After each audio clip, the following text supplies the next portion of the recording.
What's up, y'all? This is your girl, Kissie Lee, and you're checking out my boy, David Duane.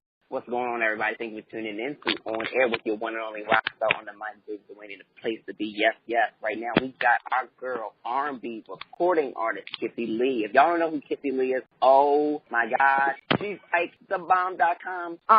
With Scotty ACL and Kiki Wyatt. I mean, Kissie's just amazing. What's going on, Kissie? What's going on? Thank you for having me. No doubt. I'm so glad to, finally, have you on the show because we met last year, happened to, running into each other, and then we've been, following each other for a minute. So it's so great to have you. Yes.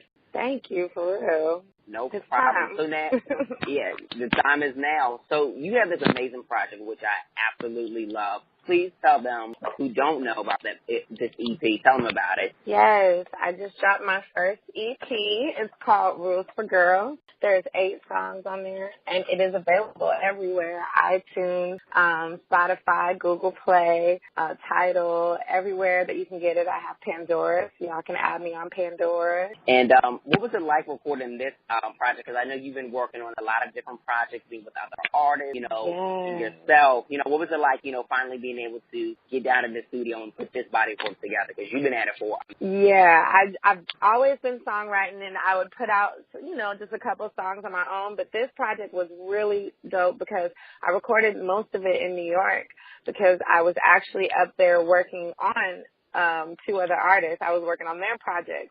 But what was cool is the producers would be like, when I would come into the studio, they'd be like, Kissie, okay, this is your beat. And so we would just slowly start building up my whole sound. And I was like, wow, this is crazy.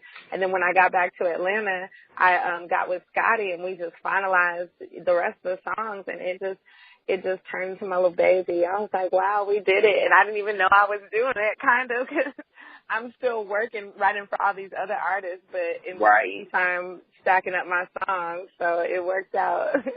And what's that like, being able to say that you've had that experience writing for so many different artists, but now being able to put out your project? Oh man, it just feels so good because that's what I started off doing first, was just me being an artist.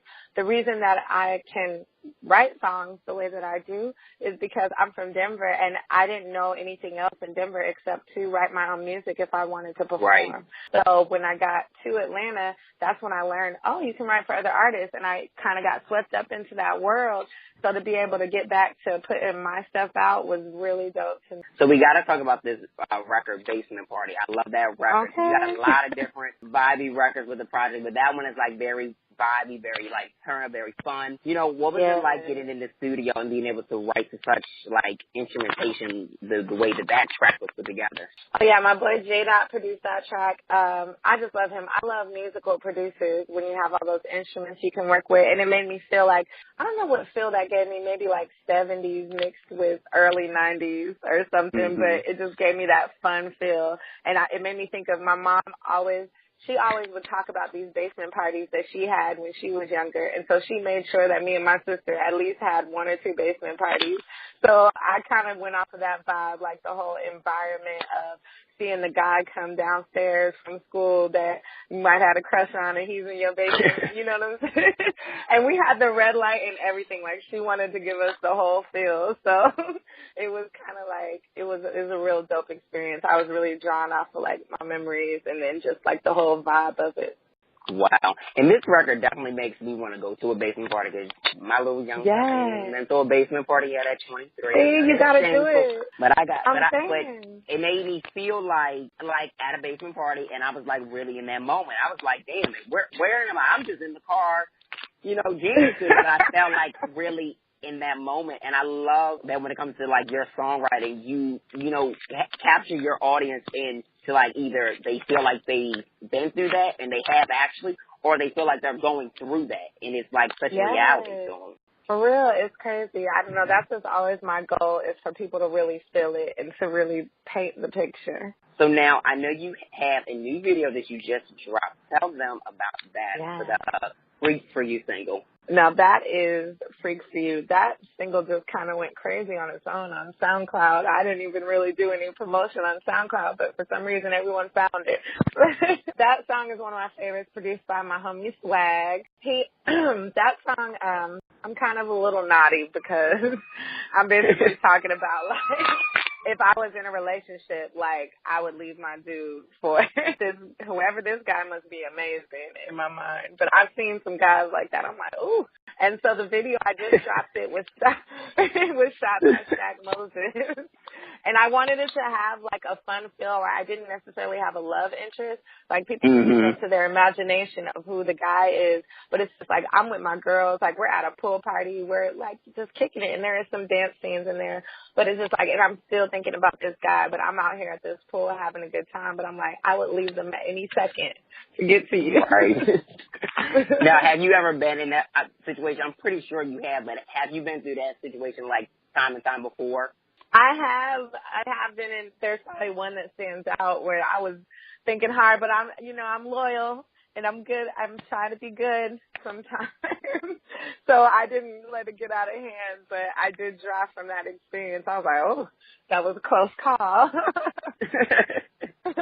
And can we talk about my favorite record, Just For You? Like, yes. Yo, I gotta say go on this one because that was just so, oh my goodness, got to hit home. What was the inspiration for that record? I be writing about my life, let me tell you, and then probably my friends too. But that one is like, I really had an incident where there was like guys, wanting to take me on trips and things like that. But I'm like, you know what? I'm going to be good and I'm going to be serious with this guy. But I'm thinking in my mind, like, what if he's not even the one? And I'm like canceling out all these trips and these gifts and these nice little dinners. And so in my mind, I'm like, yo, he got to help me get my whole roster back because I have to basically block them. I got to stop texting and tell him not to text me anymore. And so I'm like, yo, he got to give me all this back if he messes up. Like, there's got to be some repercussions. Totally. And let me even ask you, being the fact that you've been working with Kissie Wyatt and Scotty ATL, and it's, a joint venture between the two with working with you, how has that been? I mean, that has to be incredible to work with two amazing artists in their own right. I mean, yes. I learned so much from both of them daily, and it's like I got the hip-hop, straight up Atlanta hip-hop influence, and I got Kissie Wyatt, who is a legend, a living legend. Like, the voice is out of this world. And I've been working with Kiki for so long. I've just been writing for her, and just the mentoring that she gives me and the things that she teaches me, and even going on the road with her this year, I was opening for her and just seeing how, she moves on the road, seeing how, just the little things that she does. I just get so many tips from her, and Scotty is just amazing. It's a dope blend. Now, speaking of Kiki again, you've been able to write with her and work with her on her latest project that is out now, Rated Love. How is it, being able to work with her? Because, I mean, she is killing it in her own right. So let them know how that's been. It feels so good. I'm just so happy that it finally came together. I've been writing songs for her for a long time, but this is the first album that she's dropped, I think. Well, like, she dropped the EP, which I actually wrote on the EP right before that as well. But I wrote 5 songs. Thank you. I wrote 5 songs on Rated Love. And it's amazing, just the response that people are giving. And then some of the records, I was like, Kiki, yes, you got to do this. Like, I bring records to her sometimes if we're not in the studio together. And I just be so happy when I hear her voice on it. It's a blessing. And now also being the fact that you've worked with other artists and you've got these song placements, how does that make you feel, and how has that prepared you to be, an artist yourself and be able to, put your music out there and being able to, write for yourself? I feel like it teaches me, okay, what I want to do and how I want to direct my album, just being around other artists and seeing, their energy and their vibe, and they're like, okay, this is what we're going to do, and seeing how they conduct themselves. So it actually teaches me a lot when I'm working with other artists, like, okay, you know what, I would do mine this type of way, I would tweak this, or I would do that type of thing. And now what would you also say is the most important aspect of putting together a project outside of just, writing the song, getting in the booth and, getting it done and, the marketing and promotions aspect of it? What would you say is the most important part about putting the project actually together? I think the putting together, I think having the plan as far as like how we're going to put it out, and making sure that the album tells a story. As far as Rules for Girls, I feel like each song definitely was a rule that, you know, it's not necessarily like follow the rules. It's basically like there are no rules, but this is maybe how you handle this certain situation and those type of things. So I want each project that I drop any time to always tell a story and be all the way like a whole sound of its own. And now you have another music video coming that you told me before we got the interview, right? Woo, for my song. Just for you. Yes. What can we expect from that video? It'll be definitely fun, and it's gonna be really colorful and fun. I would say that. Yes, colors, good, and fun. Like, what kind, when you say fun, give us a hint on fun, because, you know, we can all put our minds I don't want to give it all away. Well, okay, fun, basically, like, think roller skates, because to me it's like a skating rink type of song. So just think roller skates and just a whole bunch of green hair. Which I love that you've been rocking. Let me ask you about, like, your personal style, because you constantly change up your look. But you always stay true to Kissie. What's that like, having that vibrant style of yours, and where did all that, like, come from? I don't know. I guess I'm just not afraid to try any color. And also, I just get bored with hairstyles so quick. Right, I'm same here, girl. excited to try something new. And I think, honestly, I'm not going to lie, my grandmas, my mom and my dad's side, they were actually both like this. And I think I got it from them. Really? They both switched their hair color. Like, even my parents would tell me stories of how many different colors my grandmas had, and, like, their nails and just their whole style. I think it skipped a generation and came to me. Because I definitely am like both my grandmas in that sense. Wow, that's wild dope. and adventurous. I'm the exact same way. Like, I don't know if you ever, like, noticed, like, on my pictures on social media. Like, I've gone through having blonde hair. Like, my latest thing was blonde. And I just chopped it. Then I'm going from blue to red. And then it's been like, people been like, David, is this really how you going to change up your hair every other couple months? I'm like, yeah, you got to do something with it. Can't be no basic guy. Come on, hello. Have fun with it. So now, how are you overall feeling about, like, the response from, like, your fans that have been supporting, like, you for a while? Oh, man, it's just so dope to have a, like, solid fan base like that. I think I'm going to call them my little misfits. They've been rocking hard. Like, even there's a song I put out probably, like, 2 years ago. Shout out to my ex. It just recently, like, I guess somebody thought that this group, Little Mix, had my song. So all my fans are on Twitter like, no, that's Kissie Lee and this and that. And I'm like, yo, they're really going hard. And so it's like they've really been following my career and everything, and they've been very supportive, just posting videos, singing the songs. It's just cool. And I've gotten a chance to see you perform live. And my question, like, number one question for you is, like, when can we expect a tour from you? Because you get down when it comes to that live performance. Like, you are like a real deal, full out energy. Thank you. Yes. Okay. So yeah, that's the next step. We're gonna expect a tour, probably like spring of next year.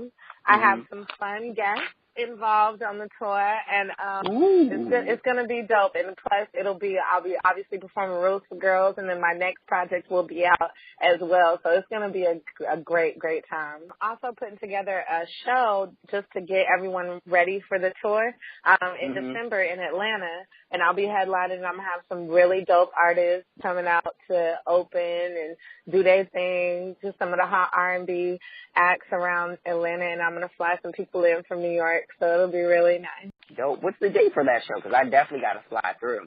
Oh, yes. Actually, the date will be posted probably next week.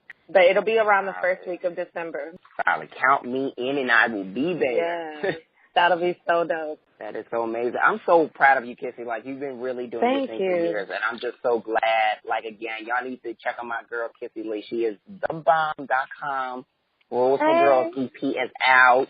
And what's next for you, Kissie? I mean, I know you got the tour coming up. You've got this project that the next project that you're currently in the studio with. Like, what's next? Any more songwriting placements coming up? Definitely more songwriting. I'm constantly in the studio, which is, to me, I was thinking today, like, it's crazy how I find time to still be in the studio writing for everyone in between all these shows and everything. But I'm definitely working with some big artists, and I'm really, praying on that and just working hard with them. And so we'll definitely see some new placements next year. And also just working on that tour, getting that tour together for next year. Amazing, amazing. Well, Kissie, congratulations on all the success, and thanks so much for coming on the show with me today. Definitely appreciate it, finally connecting. We definitely will stay in touch, and you're always welcome anytime. Please, thank you so much. I appreciate you having me and rocking with Rules for Girls. No doubt.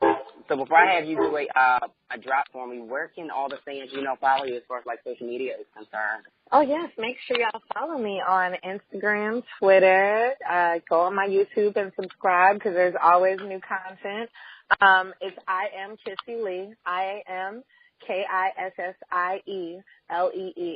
I am Kissie Lee. You'll find me. What's up, y'all? This is your girl, Kissie Lee, and you're checking out my boy, David Duane.